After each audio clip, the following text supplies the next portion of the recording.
nya amom ife na-eme ndị be anyị amom ife na-eme ndị be anyị isi no onye ọ na je chọrọ ọrụ instead of building church building, but I am telling you, tell me a single establishment may provide the kind of work or employment Zion provided currently in the East. You can't show me one. You can't show me one. When you talk about direct and indirect employment, you can only equate it with main market and the market here, because none will attract the number of people, both direct and indirect market. If Monday, because of presence of a lot of businesses here move around the Newi. Of course, now flourish. Before you know it, and I appreciate going to Newi. Onisha, the same thing. Ngor Okpala, if you go and build factory, Ebana or something there, it is only workers in there. On them, even then customers in a given a factory doesn't even need to be frequenting the factory. Or Alosha, a blue distributor, or blow at the exact place in the factory, can the actual business on, or outside that place. It is only Zion and the maybe markets or schools, or we feel capable of it bring the kind of presence of people, it bring the kind of investment in Ngor Okpala. I feel inside the Zion Ngor Okpala today. Yeah, we say after what I saw there today, only Igbo megepụrụ ọnụ wee sị na Evangelist Ebuka Obi jikwa sị Evangelist Ebuka Obi jigara ese onye Igbo ahụ an enemy to ndị Igbo. I repeat, after what I saw na Ngor Okpala today, onye Igbo na megepụrụ ọnụ sị Evangelist Ebuka Obi ji sị Evangelist Ebuka Obi jigara ese onye ọna nwere ụbụrụ ya ama na ewu enemy of ndị Igbo. Keluchi Evangelist Ebuka Obi na-ekpere ife a, ka Echukwu dị ife ahụ ọ na-ekpelu, do capable of ịtọ n'ime ọfịa on Imo City and town. Which God is that? God that is capable of turning a landed waters value ya gbago. Not even the biggest investors in real estate has been able to do it within a space of 1 year and to 2 years. In the now, do you know how many people about creating employment? Go to Ngor Okpala. Go to Ngor Okpala there. When you go to Ngor Okpala there, I want to know any investor they found in the southeast here that has been able to create the kind of direct and indirect employment Evangelist Ebuka Obi created on Ngor Okpala. If you go there, billions of naira, both direct from Zion or indirect from people that particular presence of Zion ministry attracted to Ngor Okpala. The locals are benefiting. Ndị Okada, ndị Keke, ndị petit, small scale businesses are booming. Real estate is now. The other day, oh my God, uneridula amosu. Ụfọdụ n'ime unu riduru amosu. Ụfọdụ n'ime unu riri amosu. Kedu ife dị far unu ya sị Evangelist Ebuka Obi is enough. Ime ngụnwa onye ekweghị ekwe ka ikwe, because what he has been able to do, Matthias cannot even do it, even with his Akubweze housing estate. Kerifa na Kodefa. Kerifa na Kefa. The God that is capable of transforming a waterless land without Evangelist Ebuka Obi, nothing can ever take you down on Ngor Okpala. What gave him that vision? If it is not God, businesses may move down, people are moving, money is circulating, broken industry, even in the building materials, market are moving down, market may move down.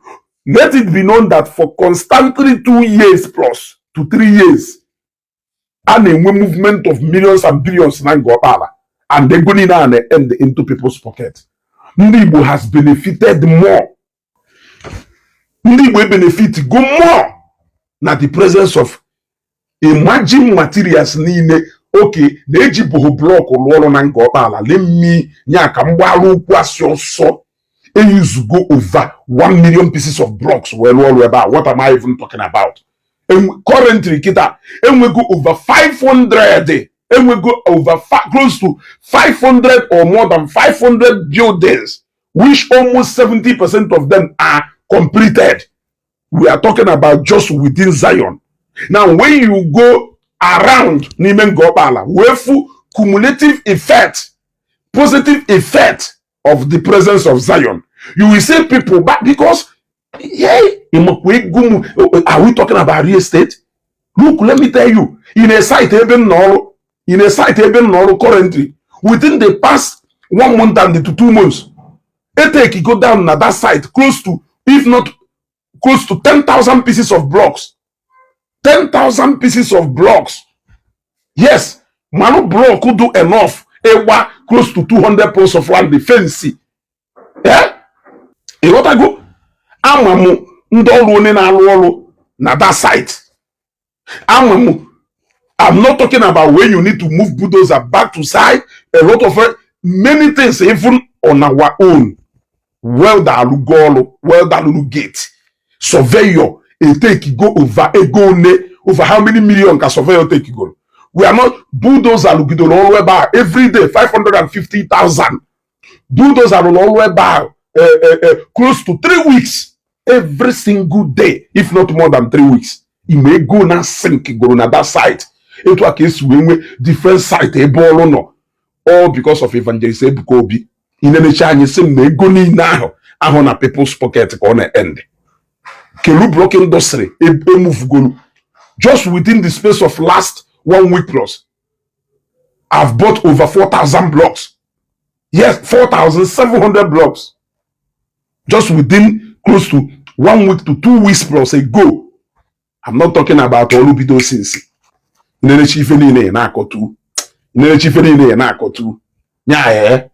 feeling the buy you.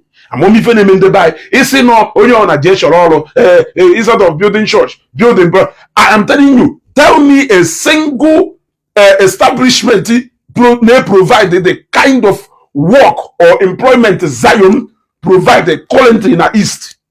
You can't show me one.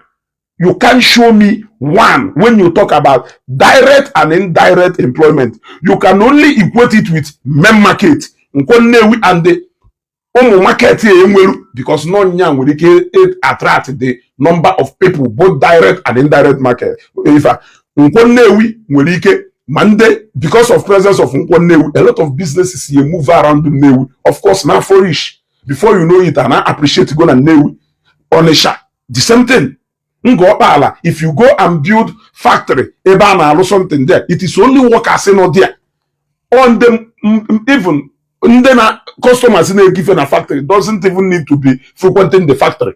Or Alosha a blue distributor or blow at the exact place in the factory can the actual business naga on or outside that place. It is only Zion and the maybe markets or schools or we feel capable of it bringing the kind of presence of people.